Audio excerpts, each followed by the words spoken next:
Yes. What I want to say is what I want to ask you is, what do you think has been the driving force that has pushed us to evolve as humans to be against homosexuality? Reason, not force. Reason. Okay, so education and knowing that because a person is born a certain way, they should not be judged for who they are. Education and knowing that because a person is of a certain color doesn't mean that they are a certain way. And education knowing that because a person, let's say, likes ice cream, they are a certain way.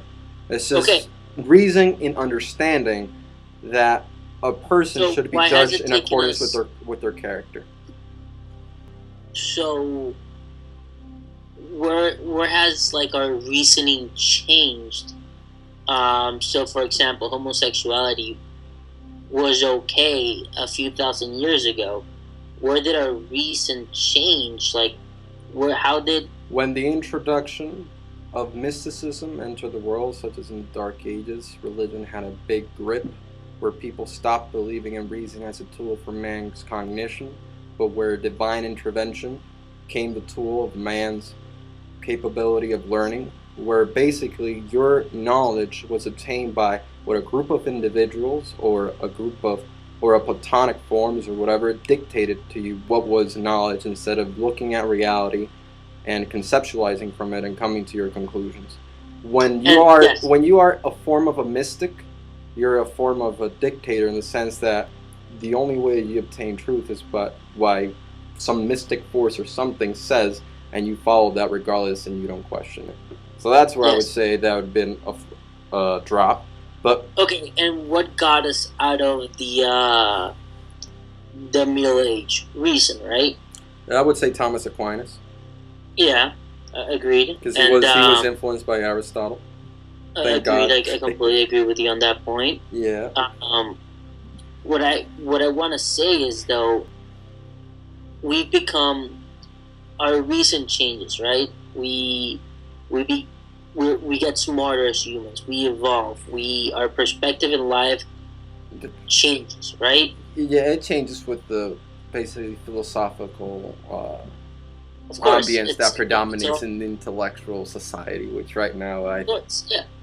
I mean, and that's we are a product of our society. We're a product of, and my question is, though, when we evolve as humans, aren't we putting in place the right people in government? When we vote, when we participate in this great thing called democracy, and we put people in government that hopefully, when we keep evolving, we will be able to come up with the blueprint. To quote Hobbes, with the blueprint, we'll be able to choose the people that will know the blueprint as into what is the best for society. Yeah. This is why. This is all right. Well, continue. I think the government should have that power to say, "Listen, this and that," is because I think us as reasonable human beings, as people that go out to the poll and vote, we've chosen. I know a lot of times we're like, how can that person be running this country? How can that person be a governor? And I know there's a lot of forces that come into play, such as lobbying, money, people voting. Anyways, but let's think in the perfect society, because that's most of your argument could only be put into place in a perfect society. No, this is what happens. First of all, I think democracy is overrated, and a pure democracy is just mob rule. And I'm not the one making this up. I mean, Plato, Aristotle, and other philosophers warned about the dangers. But in a way of saying, the way you're saying it is a mob rule. It is a mob rule, but this is the thing. This is the thing. Not everyone is represented in a democracy. It's not. No. I think that in the sense that if everybody were to be represented equally, that if all issues were to be voted, then that would be a problem. And I go back to basically the death of Socrates, who basically, because the majority of people voted, he got executed. Now, what am I hinting at? I believe that a form of republic is the proper way of governing society, at least out of all the government systems installed. I believe in the sense of republic, that means that you can vote to your representative and whatever. But the key in order for that to work is that the laws that are made cannot violate a person's life, physical life, property, and property as well. I think that today we live in a society that basically voting is just a collective way of stealing other people's money or other people's resources. And if you win, well, then you get your way. And if that person wins, then you get your way.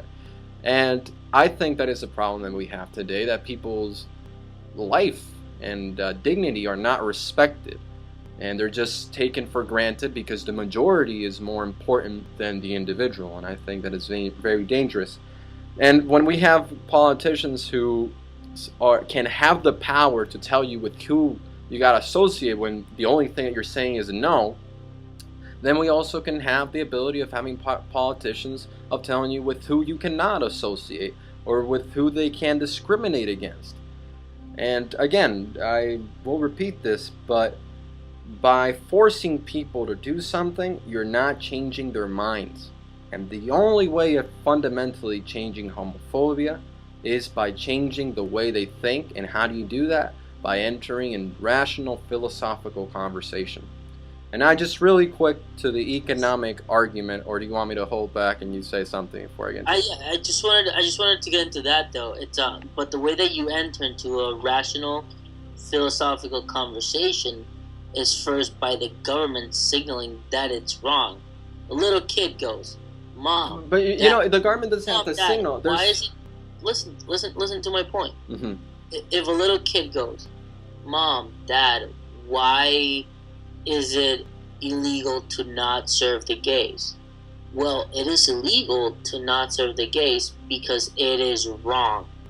That kid already knows that it is wrong because of that law. Yeah, but what you're saying is that everything that is wrong, the government has to tell you. That is not necessarily the case. Because let's, like, for example, we as humans vote in people. For example, let's say vaccines, right? That's like a debate. Some people say it's good, some people say it's bad, right? I don't know enough about it to be like, oh, it's good or bad. I am completely ignorant in the biological process of vaccines and whatever.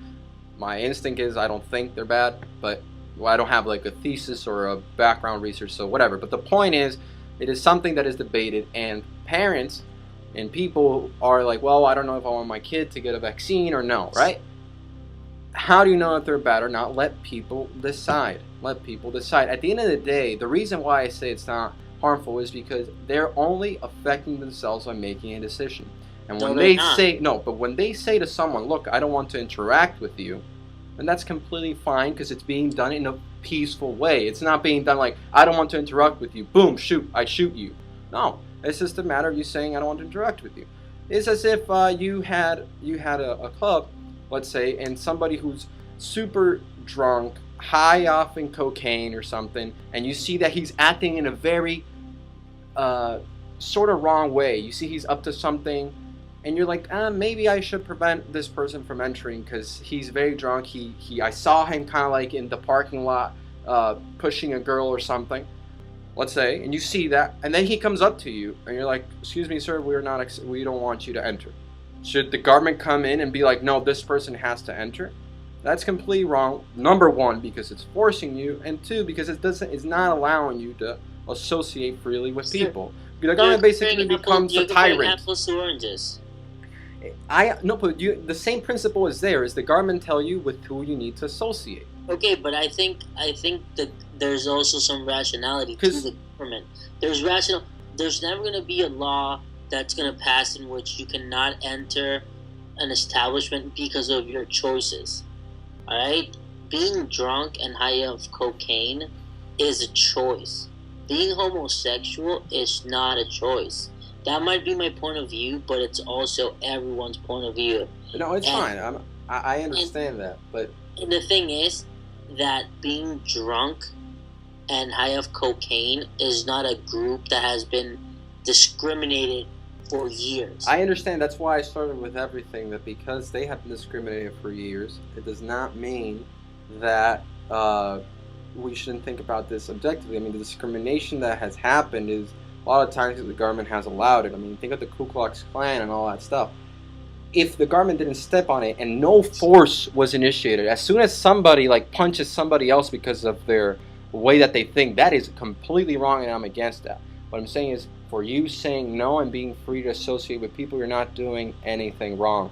Because I then think you enter into a slippery slope of allowing the government to do, basically tell you with who you can associate and with not. And then basically they're going to tell you, oh, vaccines are good for you, aka California, and they're going to force vaccines on you.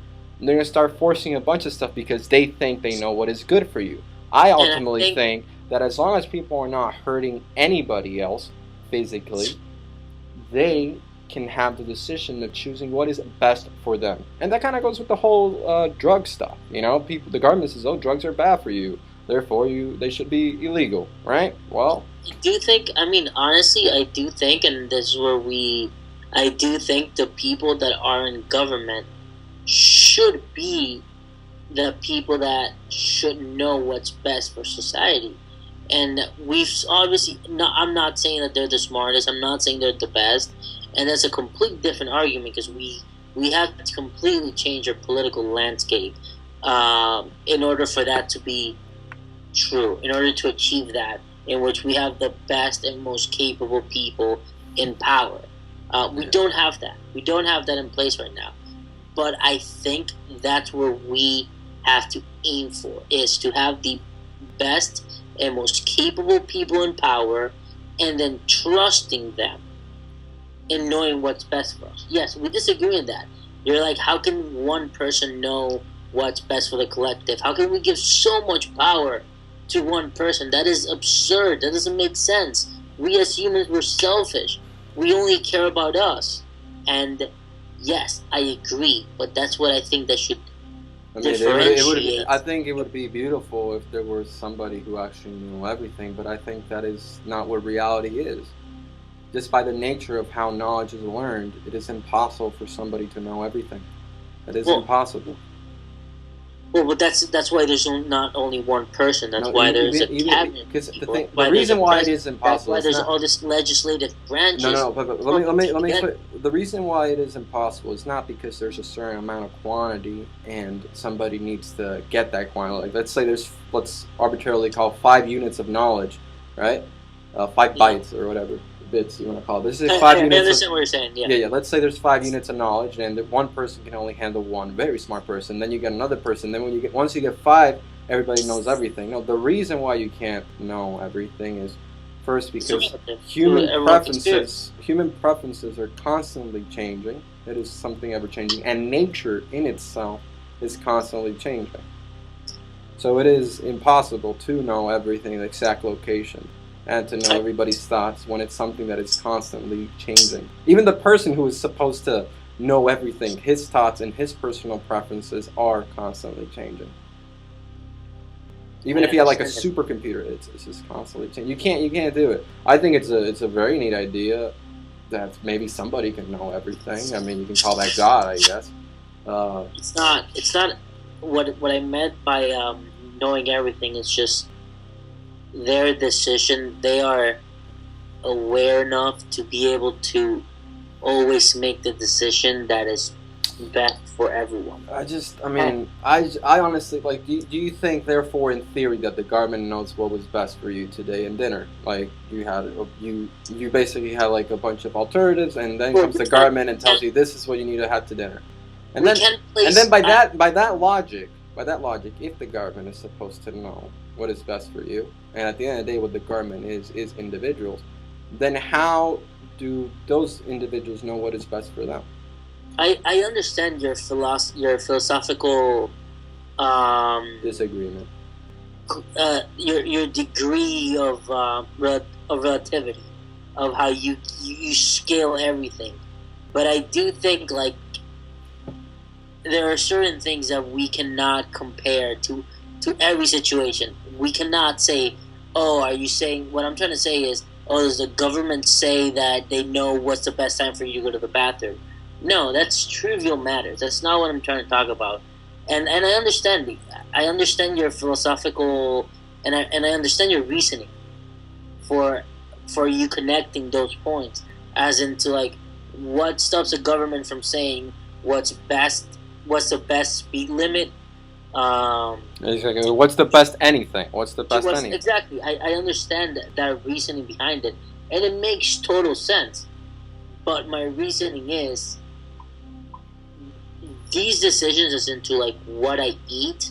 Well, I mean, let's not say what I eat, because some people would say it does affect someone's self-preservation. The times I go to the bathroom does not affect someone else's self-preservation.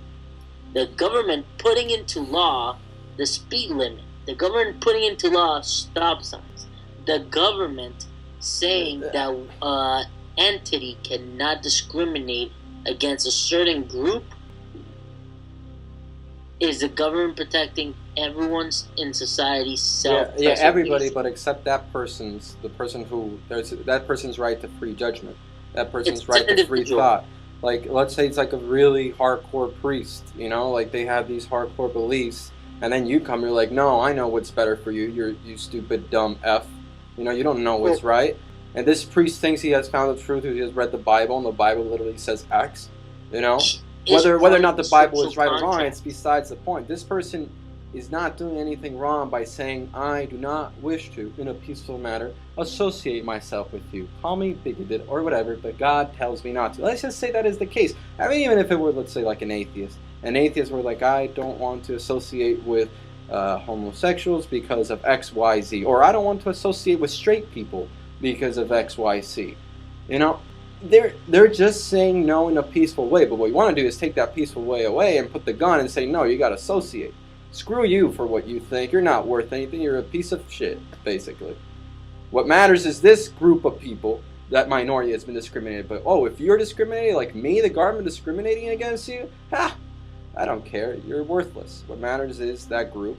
And, hey, maybe I'll get some votes by supporting that group. You know? Okay. Let's save it. Yeah, we talked for a while. Yeah, let's save it into. I mean, that's exactly where we fundamentally differ, and we can talk about it. We will always fundamentally disagree. And that's I guess the nice thing about this. Is for those who listen, they can get two perspectives. And again, like it, share it. And subscribe. Come up with your own thoughts. Come up if you think. Come up with your own thoughts. Yeah, comment on it. It's fine. We're not. Be more balanced. Like as you can see, we're not. I'm not like screaming at Ian. You know, like he's like stupid or whatever. He's not telling me like, oh no, you're stupid. We're at the end of the day, we're both trying to find what is correct, and we were having nice discussion. Honestly, and it's all relative. You know what I mean? Just come up with your own reasoning. What do you think? Yeah. The balance should be. Who do you think? And I think that's one of like the biggest questions that all the philosophers have always asked themselves. Yeah, I mean it's not that I'm obviously putting myself on the same level as a philosopher or anything like that, but I've always questioned myself that what should the role of government be in life and in society, and I do think the government should play the biggest role. But that's just my belief. I'm a big advocate for big government, and my friend over here, Ricardo, has a lot of ethical and moral reason against it. And that's the beauty of it. We can look at one and we can still agree how this one thing is wrong. Oh yeah, we agree that basically homophobia and any form of collective judgment is wrong. But the solution comes from two very different schools of thought. So yeah, I think it's definitely something very interesting. And these are not the only two schools of thoughts. There are hundreds of other possibilities. Yeah. There's other logical solutions to this one problem, and how can we make sure that everyone understands that we are all equal? Doesn't matter our sexual orientation, our race, where we come from, how we speak, how we dress, It's honestly just a character, and I just want to leave that thought for you guys. Perfect. I just want to say one sentence. Judge, but don't judge a person for their appearances. Judge them for who they are. And with that, we hope you enjoyed this podcast, and stay tuned for the next episode. Thank you. Well, thank you very much for listening to our podcast, Two Tigers and Rum. We hope that you enjoyed it and that you stay tuned for our next episode, which will be regarding the minimum wage. Have a great day.